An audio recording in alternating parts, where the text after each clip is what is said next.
Hello, and welcome to another edition of Long Beach Treasures. I'm your host, Harvey Keller. Today we are indeed visiting a Long Beach treasure, the historic Rancho Los Alamitos.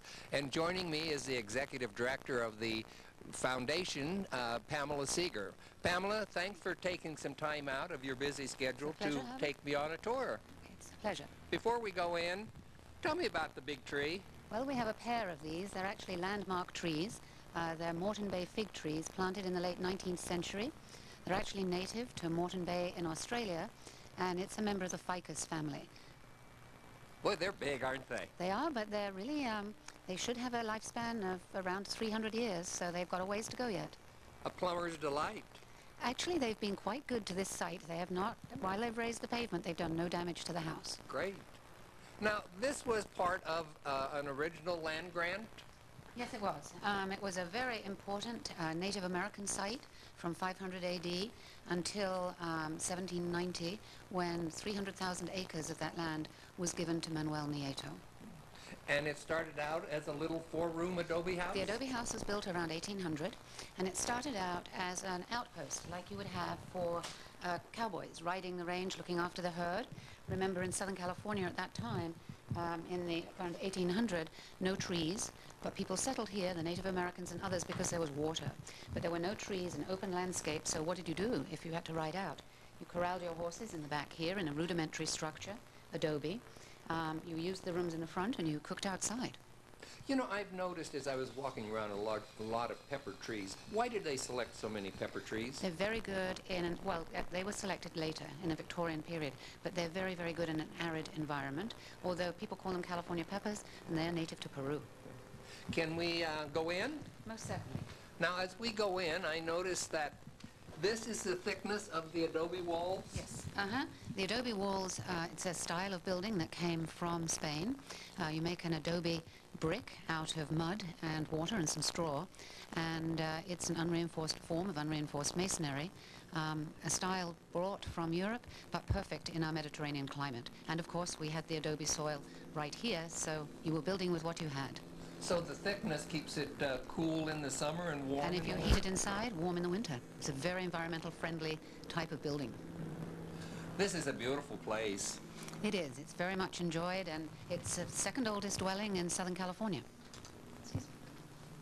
And this is where the owners would greet their guests? Yes, this is the front door, right here. There's a chain of ownership for the house. First of all, Manuel Nieto, and then Governor Figueroa owned the adobe also. Abel Stearns, who was one of the signers of the California Constitution, and then the Bixby family. And the Bixby family lived here for over 90 years. And Fred and Florence were the last. They were the last occupants, and they, realizing the importance of the site historically and physically, donated the site in 1968 to the city of Long Beach. I noticed a lot of Southwest influence. Why is that? That's because Fred and Florence had ranches in Arizona, and they traveled back and forth a lot, and they brought things back from trading posts and other places in those areas. Can we just wander through and Absolutely. take a look? Let's go into the billiard room first. Okay. Now, how's billiard different from pool? Well, billiards is a game that originated as a lawn game in colonial India, actually, and it doesn't have pockets, as you would see. It's a game where you're playing off of the three balls in the center and another rack of balls that you use. Here are the billiard cues, and it was considered initially in England rather a risque type of game, but then when Queen Victoria's consort decided he liked billiards, it became suddenly socially very acceptable. Now, this table was purchased by John Bixby in the 1870s? Mm-hmm, by John Bixby. He was going to donate it to the YMCA in Long Beach. They decided that it would lead young men into bad ways, so the table came right back, plonked down in this room, and it has not moved since. It's a beautiful Brunswick table. Actually, it's a Brunswick table. Very, very nice piece as an antique. That's beautiful. This is John Bixby up here? This is John Bixby. Yes, he came out, first of all, for the gold rush, settled, went to Northern California, and then joined his cousins over at Rancho Los Alamitos, and had his eye on this place. They leased it, first of all, and then purchased it in 1881. Hmm. This is a painting of some interest by Harvey Gramatke, and this is the canyon where currently Dodger Stadium would be. Oh, So it's Chavez. Chavez Ravine, yes. Very, very interesting piece. And the glass collection? Glass collection was collected by Mrs. Bixby. Everything has a small label on it, and we have notebooks from Mrs. Bixby saying who gave it to her, what the occasion was, and what the date was. So it's a very carefully catalogued collection, and surprisingly, her husband took an interest in that collection also. So we're very fortunate to have such a large collection of glass, both the pressed glass and some Lalique as well. And whose pipe collection? You know, I really don't know. It's a collection of pipes that were here, I'm assuming collected over 2 generations of the Bixby family. It must have been quite revered to have had a pipe cabinet built for it. You know, there are several things I love about the Rancho, but 2 of them, one, there are no ropes. In many historic sites, you have to follow a little roped path, and you can't really see some of the things up close. We try very hard to present the whole site, and the house in particular, as a personal home, so that you are getting a sense of the character of the place as people lived in it. We don't use original rugs on the floor because those get a lot of traffic, but we select rugs that are similar to what was there. But in every other case, we find visitors here very respectful. They follow the docent guide very nicely, and we have not found the need for ropes and other kinds of constraints. And the other thing I like is that in many historic homes, they have furniture of the period, but I understand that 95% of the furniture in this house belonged to members of the Bixby family over the years. That's exactly correct. They were very, very good about leaving the house furnished as it was when they gave it to the city. And there are other items that have come back to us since. There's a piece that came back just in the last year, which is a beautiful French fern stand over here. And that has been in the family for several generations, and a family member decided it was time it should come back home. And these 2 little chairs, don't they date to about the 1850s? Yes, they do. They're very nice chairs. This one over here is a Hunsinger chair, famous furniture maker, and nice representations, clearly family pieces that were kept down the years. You know, I think if any room in the house would perhaps give an indication of the wealth of the Bixby family, it would probably be this room, because although these are computer-generated reproductions, Monet's Water Lily hung on this wall, yes, and Mary Cassatt's Mother About to Wash a Sleepy Child right there. Right, and those were both bequeathed by Mrs. Bixby to the Los Angeles County Museum of Art. So you can see the originals at LACMA today, and the painting on the right, the Mary Cassatt, is in fact their most visited painting in the museum today. Wow. Yeah, it came right off the wall in the ranch house here. The ranch house had in the last generation, Florence and Fred Bixby, a very fine small art collection. There is a Rodin piece that used to sit here that's still in the family. And here you've got Utrillo, a well-known French painter, Grausala, Vuillard, another good painter, Gardner Simons, and Frederick Fusaki over the mantle there. And that's it's called a fancy dress. The Bixby family went to France in 1926, and Mrs. Bixby had seen Frieske's work at the Panama Pacific Exposition in San Francisco and decided that when she went to France, she would visit his studio. She went on alone. This painting was not yet finished. It's of his daughter. She said, when you finished it, pack it and send it. When it arrived here, Mr. Bixby apparently declared it was too Frenchy, too fancy, and didn't belong on a ranch, but Mrs. Bixby hung it above the mantel anyway. And it's been there since?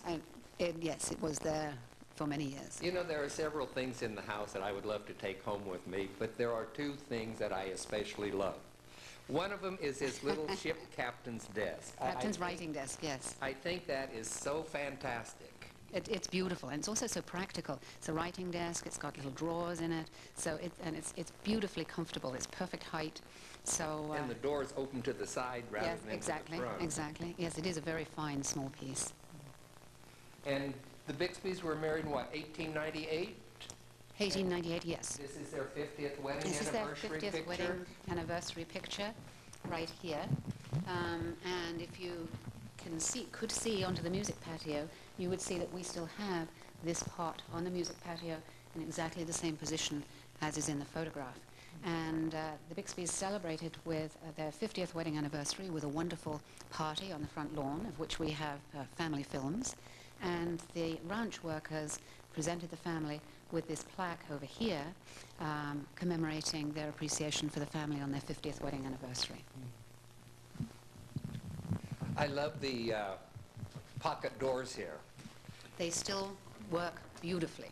Now, this glass is original. It's original, and you can tell that from the wavy character of the glass.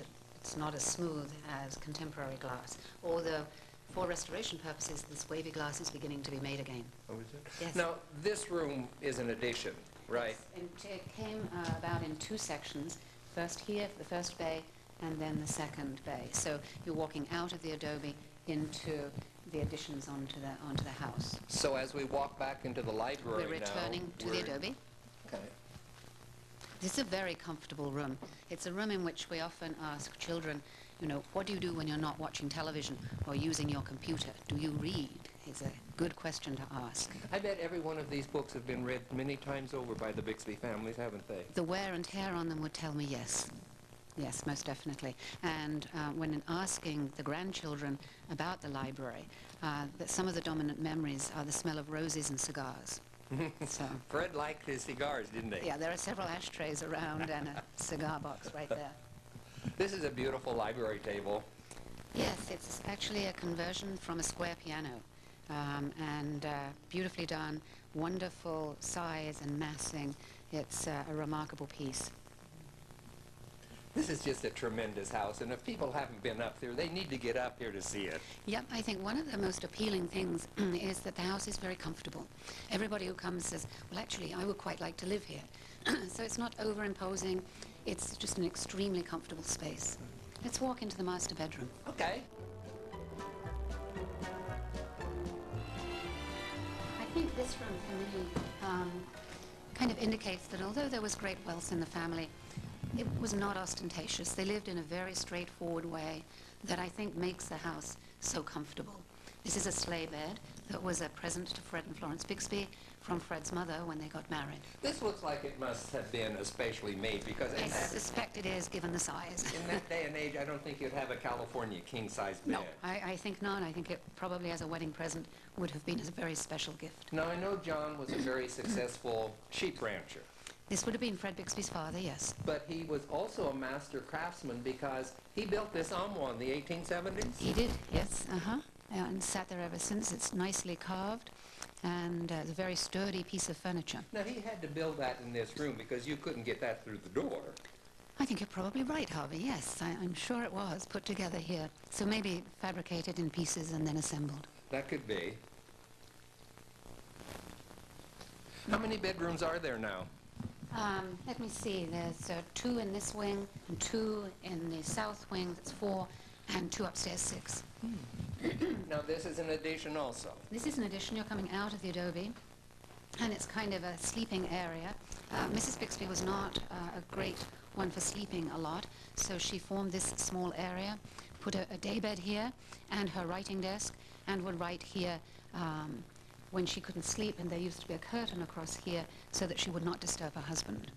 This is the second piece in the house that I am truly fascinated with. The Dancers. The Dancers by Harriet Friesmuth. Harriet Friesmuth was a very well-known, very fine sculptress of the early 20th century. This is a piece using her 2 favorite models, Paul and Dacia. And it's interesting to note that at the time when this was done, it was inappropriate to have models who were nude together, male and female. So this was done, she posed these models holding onto a doorknob, and then individually, and then cast the piece as one. Did they let her get married, I understand? I'm not sure that Harriet Friesmuth ever did get married. No, I mean the two Paul and models. Dacia. I think they did. You know, Fred said, don't let the truth get in the way of a good story, so it may be a good story. Yeah, I'm not sure. I'd have to do a little research, Harvey, before I promote a story. Okay. So we'll go, would you like to go to the dining room? Oh, sure. This is a fine, small piece by a woman called Elsie Sofer. She's from England, and a very fine drawing and artist. very sweet little piece. You know, you keep changing things up here because Well, this is different. There well, used to be a that's picture of Florence and... Right. That's because the sofa piece came up at auction in England recently, and there were a number of editions because it's an etching, and we decided to buy it back in so that we could replace the one that we knew was there originally. It keeps me on my toes when I'm a docent up here because every time I come up there's something new, Right. and it makes it interesting. It does indeed, and as we do more research, more and more things come back into the house that were originally here. Now I assume before doors they use serapes for... Yes, most definitely, to go cover arches and openings.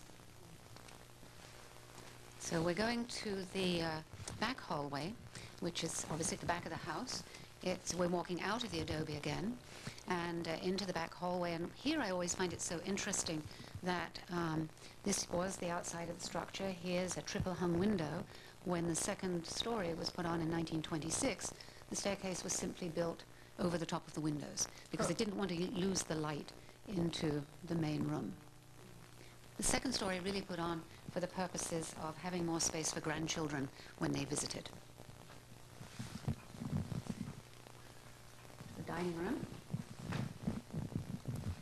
Now, it's my understanding that because of the billiard table, every room had to be moved back one. Things and were moved back. This used to be the kitchen. It did, and in fact, ever practical, we still have just a tin plate put over where the stove used to be, the flue for the stove. But it's a very pretty room. Everything, almost all the china is original, family china, which we're very fortunate to have. And it's a wonderful room to explore with people our relationship with food and how it's changed over time. Today, we don't seem to have a concept of seasonal food very much anymore, and nor how food gets to our table. We can jump out of our cars in a gas station, pick up a meal, and be on the way again. It also gives you a sense of family because the family sit down here 3 times a day, That's 7 correct. days a week, and ate their meals together. That's correct, and so few of us do that today. And the 2 hutches here also were built in the 1870s by John Bixby? That's correct, and they did quite well in the 1933 earthquake. This one had to have its glass replaced. This one still has its wavy glass of the period. But luckily, damage from the 33 earthquake here was relatively minor, which says a lot for a very solid adobe structure. And we keep going, we'll be in the kitchen. Exactly. Thank you. Oh, I see a little kitten in here. What are you doing in here?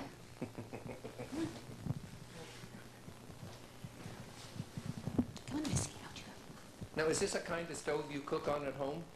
I doubt it. It's a wood-burning stove. I'd need a eucalyptus grove like the Bixbys had in order to be able to cook on that stove.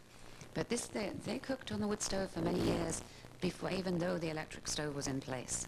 That was because Mrs. Schenkel liked the old cook stove? That's exactly so.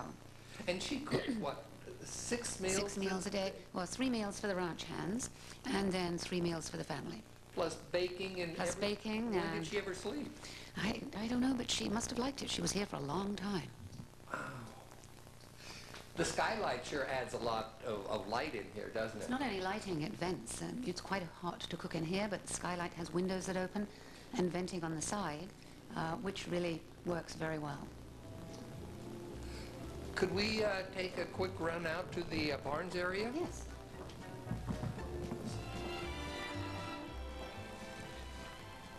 This is quite a nice little courtyard. Yeah, designed by Paul Howard in the 1920s. And the idea here was that it used to be quite muddy and be a kind of dry area. And Mrs. Bixby, there was a large barn. Where that tree is, you would have seen a large barn. And so Mrs. Bixby wanted some kind of division between the gardens and barns area. So she had this walled garden created by Paul Howard. But you'll notice all of the plant material here throughout the gardens is very straightforward. None of it's fancy. There's not a lot of fancy pansies and things of that nature. It is, after all, as Mrs. Bixby pointed out, a ranch garden. It's attached to a ranch. So this was a division between the family life and ranch life? Yes, exactly, exactly. And really the driveway there makes that division. Let's sneak over here to the a secret garden. I know that many of the gardens here at the Rancho are really quite spectacular, but as you said, they're not pretentious. No, they're not down at to all. earth. Not at all. And as you can see, we use this garden for entertaining quite a bit. The garden was designed by the Olmsted firm, as are most of the gardens at Rancho Los Alamitos.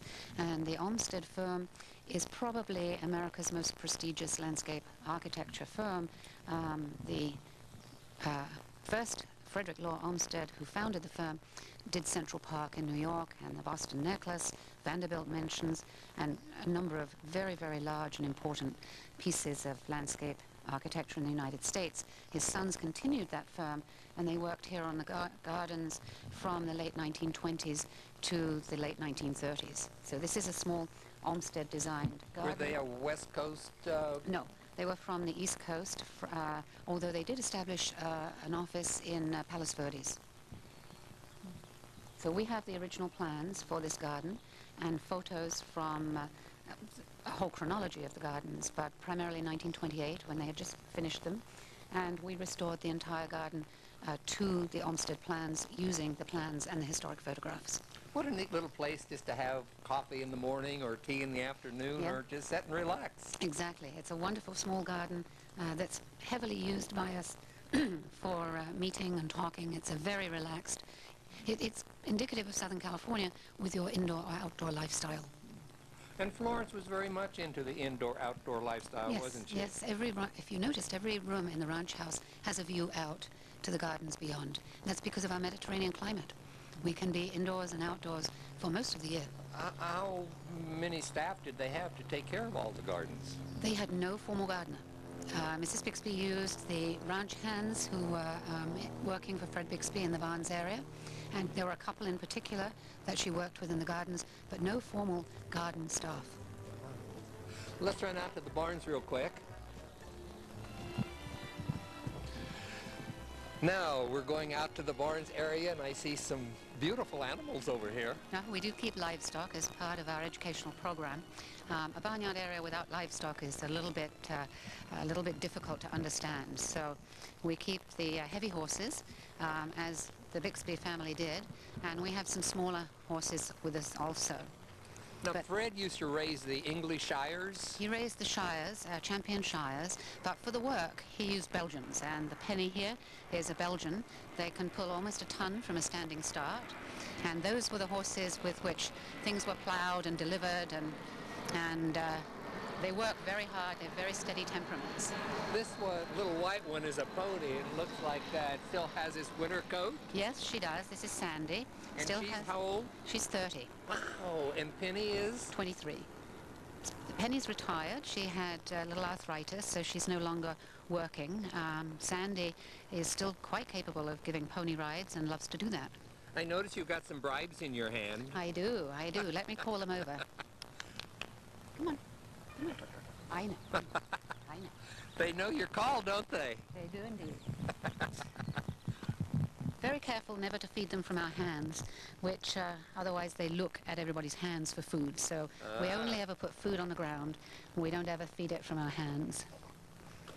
But these animals have all been trained very well to be very tolerant of the public, and they're all very even temperament. I see a little one over here. This is Mr. Bud. Hi, Penny. This is Bud. Hi, Bud. It's a miniature horse, so he's fully grown and quite young, and unusually blue eyes. Well, he does really have blue eyes. He has blue doesn't eyes, he? very unusual. And a very nice temperament. Where's little Bo Peep? Yeah, here are some of our sheep and goats. Hi, kiddo. Love people, they're very social. And we're just about to we're waiting to start for the weather to warm a little bit, and then we will shear the sheep. Here's my buddy over here. This is your buddy Beethoven. This is my buddy. Hey Beethoven, I didn't bring you in. He's Hi, looking for buddy. an apple. Now he's upset he Hi, doesn't have buddy. an apple. Aren't you? You're a good boy. You're a good boy. Okay, Now, I'll be you're back. open, what, Wednesdays Wednesday through Sunday from 1 until 5. We're free of charge, one of the few facilities that is still free of charge in our area. And in addition to being open for tours, people can also come and spend as much time as they want in the gardens, but it's a guided tour for the ranch house and barnyard area. Sure. We do school tours in the morning and Native American cultural workshops on Tuesday morning. Speaking of school tours, the bus just pulled up. It's pulled up rather more further up the drive than normally occurs, but I think it will be fine. By the way, while we're talking, I will tell the audience that I also am a docent up here on the 3rd, 4th, and 5th Wednesday of the month, if there's one. So come on up and I can take you on a tour of the barns and house. And Harvey gives a wonderful tour, so I think it's something that you should take advantage of. It's just fun. Could we run over here real quick? I see some more horses. Right. Because I want to point out that... This is the feed shed that we're walking into here. And here, you might be interested to know that this is just about a third, only a third of the original feed shed was maintained. So you can imagine how long a building this was. Because essentially this ranch was a finishing ranch for cattle. The cattle were raised elsewhere, brought here, put in the feed shed and the adjacent corrals, fattened up for market, and then taken to market. Now, are the two white horses Percherons? They are a cross. They're a cross. A cross. Hi, guys. This is Lena and Holly. This is Lena. Hi, Lena.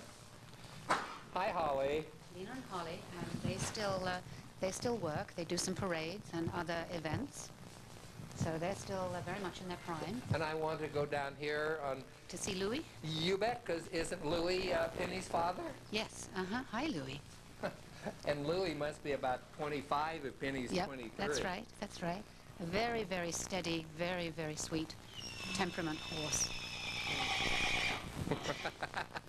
Beethoven's talking to us. Well, he's jealous of the attention that you're giving Louis. Hi, Lulu. Pam, we're almost out of time. I want to thank you for taking the time out to take us on a tour, because if people haven't been up here, they need to come, because this is truly a Long Beach treasure. It is indeed, and I thank you for profiling it today. And that's our show for this time, so come back and join us again next time as we take another walk through history and uncover more Long Beach treasure.